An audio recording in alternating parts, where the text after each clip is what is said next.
right, so in this video today I'm actually going to be working on making some henna hair dye. And the reason why is because I was going through all my makeup stuff and I had all this henna left over from when I used to do mehendi and all of that. And I'm not throwing that away. I spent quite a bit of money on that. And I bought some of this also from like Amazon. I think I got some of these from the Indian store. I know this one I did. But anyway, so I wanted to try doing it because I was looking at my last video I did with the declutter and I was like, wow, I have way more grays than I had before. And I heard great things about this as far as it for your hair. But what scares me the most is turning my hair reddish. I'm not really a fan of reddish looking hair. But the henna that I've mixed before, it does turn more brownish red, not necessarily a bright red. Anyway, so I figured I'll test it out, see what happens. I found a recipe online. It's called the Moroccan method, but I'm altering the ingredients slightly. I'm going to be adding in bentonite clay, which I have loads of, and it's supposed to really help with your hair. And I watched this video, this girl doing hibiscus and bentonite clay, and I thought that would be cool thing to add in there just to help my hair, since it has to sit in there for over 24 hours. Why not add it in?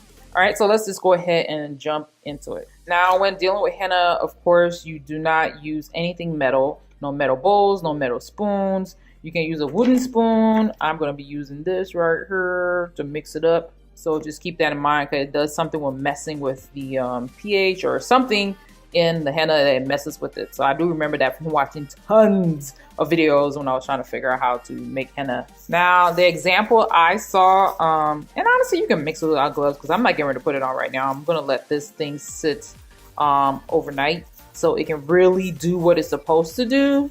And that's what I'm used to. I've seen somewhere somebody, they mixed it and they went ahead and put it in their hair right after. I personally am not going to do that because I've had experience with mixing henna and knowing that you let it sit longer, the better it turns out. So I'm a patient person. I'm not in a rush. I got loads of gray hair. Why waste time going through all of that and it's not going to cover it? You know what I mean? And that's interesting with this one is actually saying a mix of water. In the past, I've mixed it with coffee. So I made a really strong batch of coffee and then I mixed it with it, which I probably should have tried it for this one. So I'm actually going to open this because I don't think this is going to be enough for my hair. Because my hair is so long, so I'm going to mix a little bit, both this and this. And I'm using a plastic container instead of a glass container because I want to be able to store it. A lot of stuff you can save in the refrigerator, or in the freezer, especially if you're planning on, maybe you're making a really large batch. All right, so this is just 1/3 cup. I don't want to put too much in there. I just want to put in enough to put a mask on my hair, basically. And this is going to be enough. So like when I want to do my hair next time, if there's any leftover, maybe I can just do my roots. This is the black tea. I put about 3 bags in there. I was trying to get it as dark as possible. I probably will end up needing more because this is a lot of powder. And you don't want it to be watery pasty. And the cool thing about this type of henna is you don't have to worry about sifting through it. Because some of them I've gotten before where they had debris in them. And you had to like sift through it with a stocking. And that's just a whole lot of work. Some more. Actually, I don't know. This might be all right. You still got to add the oil and the apple cider vinegar, which the apple cider vinegar is what I've read from, not even read, but I've seen a lot of other videos, not just for henna, but for even, I think it was like beet juice and something else, is apple cider vinegar is what makes the color actually adhere to your hair. So if you don't use it, it's not going to work like you would like at all. And this, you could honestly still get it a little bit more pasty because this is definitely not enough. But it's just a very thick paste and I would like it just a little bit more watery. I'm going to add 2 tablespoons of the apple cider to this. And I'm just using this I got this from Aldi. And if you don't have a plastic spoon, just eye it. Guess what it would look like if it was a tablespoon. And then the oil that was used in the video, it was a different kind of oil. It had, I looked up the recipe and it had, I think sesame seed oil, mustard oil, jojoba oil and that kind of thing, and olive oil. So I just went with olive oil. We ain't about to get all fancy. I'm just going to make just a little bit more tea because I want this to be able to really spread in my hair nicely. And I don't want it to be it's just a little too thick. I wish I had just a little more tea left. But I'm going to go ahead and make just a little bit more and add to it. All right, good news. I actually still had some left over in the pan, so I am going to pour that in little by little until I get the consistency that I want. Like I said, you got to think about, you got to get this to get through your hair. So just think about that. You don't want it liquidy because you don't want it dripping all over you. That will not be fun. And plus that, you'll be dyeing everything else, including your hair. There we go. Actually, I think that's more than enough. Yep. So I'm gonna let this sit for over 12 hours before I use it. It's a nice pasty texture. You just want to be easy, like I said, to get in your hair. You don't want to be trying to suffer to get it to stick to your hair. And of course, like I said, you want to make sure it's not too liquidy. This is perfect. Like I said, I've used coffee in the past. I just brewed a really, really thick thing of coffee, but I've never tried using black tea, so I really don't know what the difference is. And just use any black tea. I use black tea from Goya, Goya. All right, and usually I have put these in the refrigerator, but I think I'm just gonna let it just sit out. I think it should be fine sitting out. It's not like it's food, it's gonna spoil, so I'm gonna sit this out and let it do its thing. And yeah, we'll be back tomorrow to get all this crap on the hair. That's gonna be so much fun. All right, so we're now on Friday evening. I made this batch here Thursday afternoon. All right, so I'm just gonna start off with taking out my hair. I've already brushed through it really good. And the one thing I learned with this is you wanna make sure your hair is clean, so you have no products in it. So I did have some conditioner that I had left in it from a couple of days before, so I just rinsed it out. And I just wanna show you the grays. So we have these in the front. I hope this works. Yeah, so it's mostly grays in the front, like definitely here, like all through here. You can see it all there. You know, it's weird. It's not so much so on this side. It's more so on this side, and definitely down the middle, but it's more so in the front. So I can't wait to see how this turns out. I really, really hope this does not turn out like a crazy red color. I like auburn brown. I'm just not a fan of like the burgundy. Maybe if it's a warm burgundy, but not like a cool tone, really dark burgundy. I don't like those colors. Not in my hair. And this is what the henna ended up looking like. All right, and I've got my gloves because we ain't playing around. I ain't got no time for no weak gloves and nails popping through them. I'm going to be using these clips here to section my hair out as I'm doing this, but eventually I want to do a head wrap, so I can be all nice and patted down, and I can really get that nightcap thing to fit over. And I don't know what I was planning on doing with this. I'm going to put some olive oil on. I think it's better than not having nothing on my neck. And I know this is my face, but hair dye or a little bit of pimples, or should I say skin dye or a little bit of pimples. I'd rather take my chances and get some pimples than dye my skin. I feel like I'm putting that like mud clay like through my hair, like those African women do with that red hair clay. Definitely make sure you're not wearing a top that you like to wear.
All right, time to clean up ears and all this other stuff.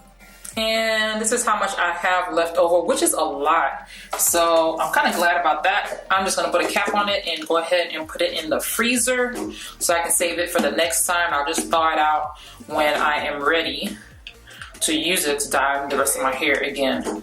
And I've done that before when I made henna. Of course, I just went ahead and rinsed off the gloves because I will need that to wash out my hair tomorrow so I don't mess up my fingernails. I'm just gonna take the rest of this oil and this cotton pads and just wipe off what's on my forehead so I don't stain my forehead. And this is just the same concept as henna. You know, you usually want to put it on and let it dry so it can really stain. And unfortunately, I cannot see behind my neck. So to make sure the stuff is not on there, but hey, thank goodness I got long hair, but if you got somebody around you who can help you, make sure you do that. All right, and I'm just gonna let everything that I used soak in water. And I'm gonna put this around my neck just in case, because I don't wanna lay back on the couch or lay back on something and get the back drippings of this like all over, you know, stuff. That's another reason why I have this hoodie on. So, you know, I'm not gonna wear this hoodie out so I can put, oh my gosh, there's something in the back. Oh my gosh, no. And there it goes. Oh. Anyway, I found the culprit that went down my shirt. Oh, that felt gross. It's all good. I'd rather do this than have chemicals on my head seeping through my scalp. I'm good. All right, and here's the thing I was referring to, you know, because you definitely want to go to sleep.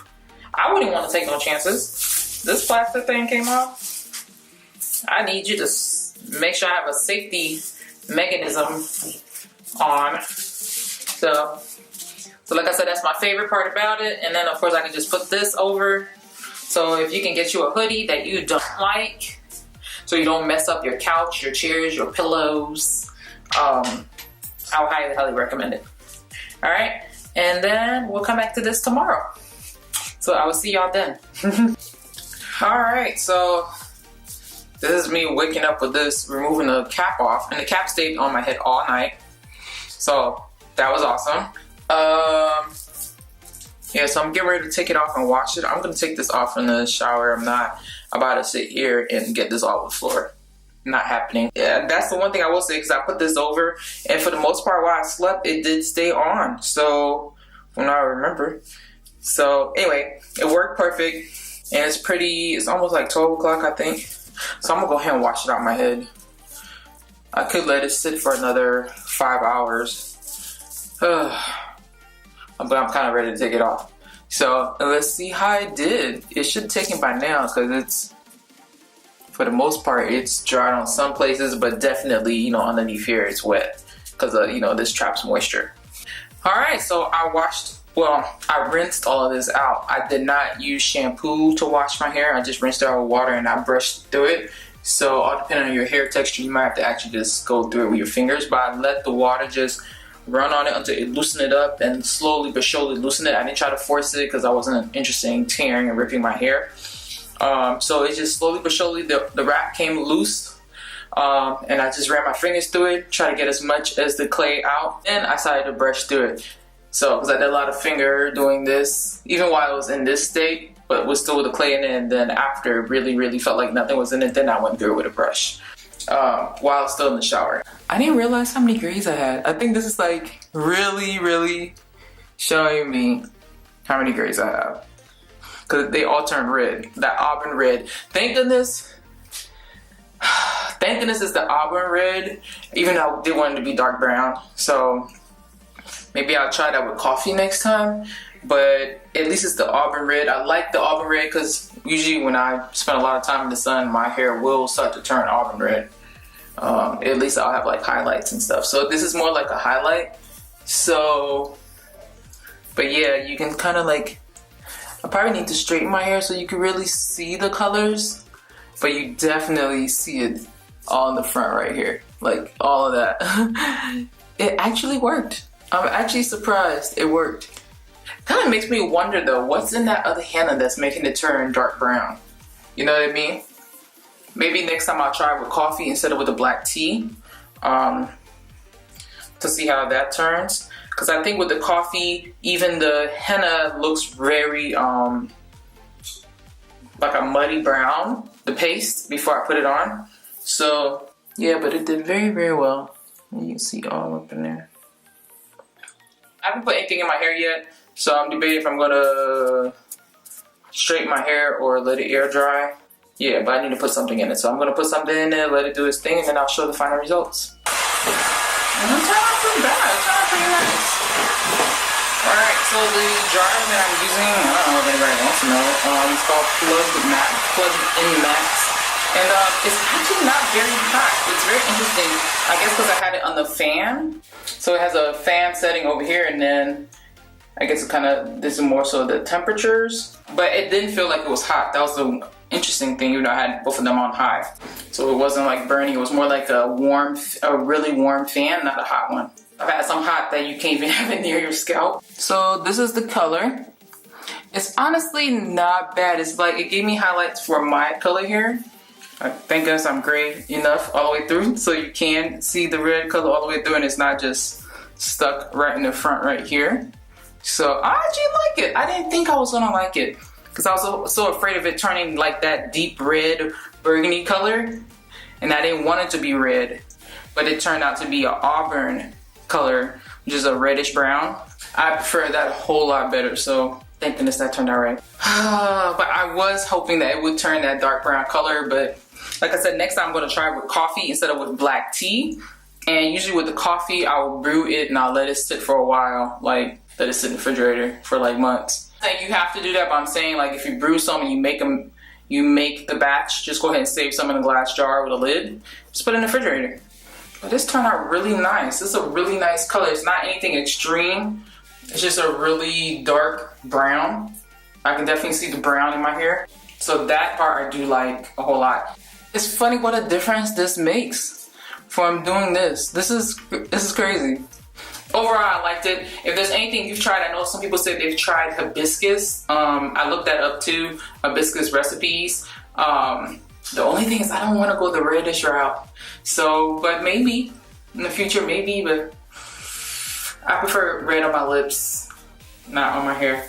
Yeah, I like warmer tones. So I think that's what this is. Like I like a more warm golden, deep golden, honey blondish type colors. I don't like, if there's a hair product that you use to dye your hair that's a natural form of dyeing it, definitely please feel free to leave it down in the comment section below, because I've tried a bunch of stuff and throughout my hair journey in general, not turning gray. This is huge for me as far as like choosing to want to color my hair, because I started going gray when I was 35 and I'm about to be 45, literally almost 5 years later. So yeah, finally doing it. And I have to say, I actually really like it. It's funny how it just changes the way you look. That's crazy. I guess I should have done this sooner, huh? But it's all good. Anyway, thank y'all so much for watching, and I'll talk to y'all soon. Bye.